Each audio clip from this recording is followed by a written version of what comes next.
अमन, आप आज the cafe गए थे। आपने बताया नहीं कि वो लड़की कौन थी आपके साथ। ऑफिस से घर लौटे पति से सपना बोली, तुम तुम्हें कैसे पता मैं कैफ़े गया था? अमन ने चौंकते हुए सवाल किया। वो असल में मैं आज मीठी, सपना और अमन को 6 महीने की बेटी को इंजेक्शन लगवाने के लिए गई थी। वहाँ मेरी सहेली मिल गई। फिर वापसी में हम थोड़ी देर कैफ़े में चले गए थे, क्योंकि वो अस्पताल के पास ही पड़ता है। पर तुम वहाँ क्या करने गए थे? तुम्हारे ऑफिस से तो वो बहुत दूर है। सपना बेटी को गोद में लिए हुए बोली।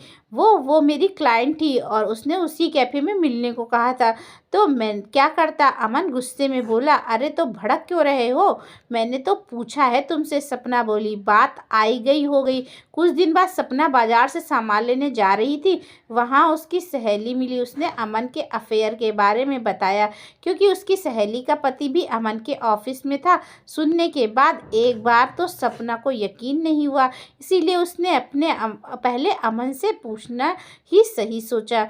सुनो, आपके ऑफिस की रिया क्या बहुत सुंदर है क्या? शाम को अमन के आने पर सपना ने पूछा। हाँ, पर तुम क्यों पूछ रही हो? अमन सपना के सवाल पर अचकचा कर बोला। इतनी सुंदर कि उसके आगे आपको अपना घर, अपनी बीबी, अपना बच्चा भी नज़र नहीं आए? सपना एकदम से गंभीर होकर बोली, क्योंकि वो अमन के हाव भाव समझ गई थी और कुछ गड़बड़ है। क्या बकवास कर रही हो तुम? अमन उखड़ता हुआ बोला। वही जो आप कर रहे हैं। मैं तो केवल बोल रही हूँ। सपना बेटी को पालने से लिटाते हुए बोली। ओह, तो तुम्हें सब पता लग गया, पर इसमें मेरा क्या दोष है? तुमने खुद को देखा है, पहले तुम कितने अच्छे से खुद को मेंटेन रखती थी, और अब कुछ भी पहन लेती हो। शाम को घर आओ तो बच्चे में उलझी रहती हो, और बिखरे बाल, अस्त व्यस्त कपड़े। ऐसे में कोई आदमी बाहर ना जाए तो क्या करे? अमन बेहाई से बोला।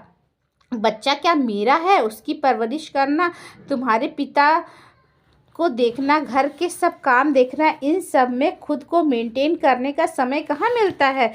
पर इसका मतलब ये तो नहीं कि तुम ये सब करते फिरो। छी, सपना रोते हुए बोली।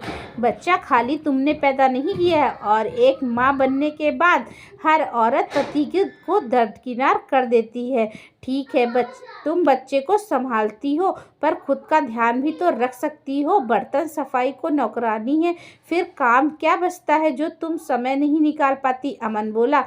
बर्तन सफाई के अलावा भी बहुत सारे काम होते हैं घर में, जबकि तुम मेरी कोई हेल्प नहीं करते हो।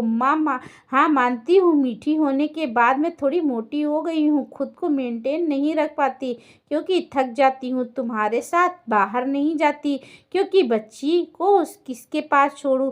पर इसका मतलब ये नहीं कि तुम बाहर अफेयर चलाओ। बच्चे ना होने पर भी औरत दोषी, और बच्चे हो जाए तब भी औरत दोषी। ऐसा क्यों? क्या बच्चा सिर्फ मेरा है? सपना गुस्से से चिल्लाई। मानता हूँ बच्चा मेरा भी है, घर, पिता सब मेरे हैं, पर मुझे पत्नी का साथ भी चाहिए। मैं भी चाहता हूँ मेरी पत्नी मेरे साथ बाहर घूमे, मुझे समय दे। पर नहीं, तुमने तो मुझे बिल्कुल नज़रअंदाज कर दिया, और रिया से मेरा कोई जिस्मानी ताल्लुक़ नहीं है। बस उसके साथ घूमकर और उससे मन की बात करके मुझे खुशी मिलती है। तुम्हारे पास तो मेरे लिए एक कप चाय पीने की भी फुर्सत नहीं है। अमन बोला। ठीक है, तुम्हें रिया का साथ पसंद है तो मैं मीठी को लेकर जा रही हूँ यहाँ से। तुम अपना घर खुद संभालो। सपना अपने आंसू पोंछते हुए बोली। नहीं सपना, ये घर तुम्हारा भी है। फिर तुम क्यों जाओगी यहाँ से? हम एक दूसरे को दोष दे रहे हैं, कमी दोनों में है, दोनों दोषी हैं। ये सच है, मैंने तुम्हें धोखा दिया है, मानता हूँ, पर उसकी वजह भी तुमने ही दी है। यार, अमन बोला। वजह मैंने दी है? तुमने क्यों नहीं समझा? तुम्हारी पत्नी ने एक नई जान को जन्म दिया है, वो शरीर से कमज़ोर है, उसकी मदद करो। क्यों नहीं तुमने सोचा? पत्नी थक जाती, इसीलिए तुम्हें समय नहीं दे पाती, तो उसकी थोड़ी सी जिम्मेदारी बांटकर अपने लिए वक्त निकलवाओ उससे। क्यों नहीं तुमने पत्नी की बच्ची के साथ व्यस्त रहना पर चाय बना ली, जिससे पत्नी के साथ बैठकर चाय पी सको? दूसरों में दोस्त ढूंढना आसान है अमन, पर अपने दोस्त देखो। तब पता लगे सच का आईना। सपना अपना और मीठी का सामान लगाते हुए बोली, नहीं सपना, मैं मानता हूँ मुझसे गलती हुई है, पर तुम दोनों के बिना रह नहीं सकता हूँ। प्लीज़ मुझे माफ़ कर दो। मैं रिया से रिश्ता तोड़ लूँगा, तुम्हारी पूरी मदद करूँगा, जिससे तुम मेरी पहले वाली सपना बन सको। प्लीज़ मुझे माफ़ कर दो। अमन हाथ जोड़कर बोला। सपना को एहसास था कहीं ना कहीं कि हम दोनों दोषी हैं, इसीलिए उसने अपनी बच्ची के खातिर अमन को एक और मौका देने की सोची। अमन भी जानता था कि रिया उसके साथ घूम फिर सकती है, पर जो सपना कर सकती है वो नहीं कर सकती, इसीलिए उसने सपना के प्रति ईमानदार होने का निश्चय किया। अगले दिन अमन ने सपना को जल्दी उठाया और बेटी को प्रेम में डालकर पार्क ले गया। वहाँ उसने बेटी को संभाला और सपना ने योगा किया। घर आकर उसने बेटी को संभाला। इतने में सपना ने खाना नाश्ते की तैयारी की, ससुर को नाश्ता दिया, फिर दोनों ने साथ नाश्ता किया। वरना रोज अमन फ़ोन में लगा रहता था और सपना कभी बेटी को देखती, कभी रसोई के काम।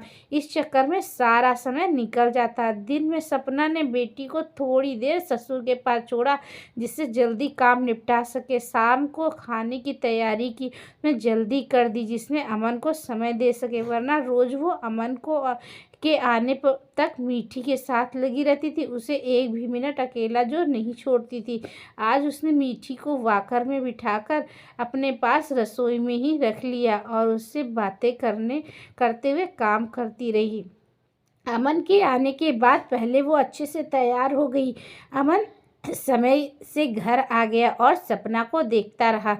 कहाँ उसमें से मसाले और बच्चे की दूध की बदबू आती थी, आज परफ्यूम की आ रही है। वो बेटी के साथ खेलने लगा। इतने में सपना रसोई के बचे काम निपटा लिए। सारा दिन खेलने के कारण बेटी थक गई थी और जल्दी सो गई थी।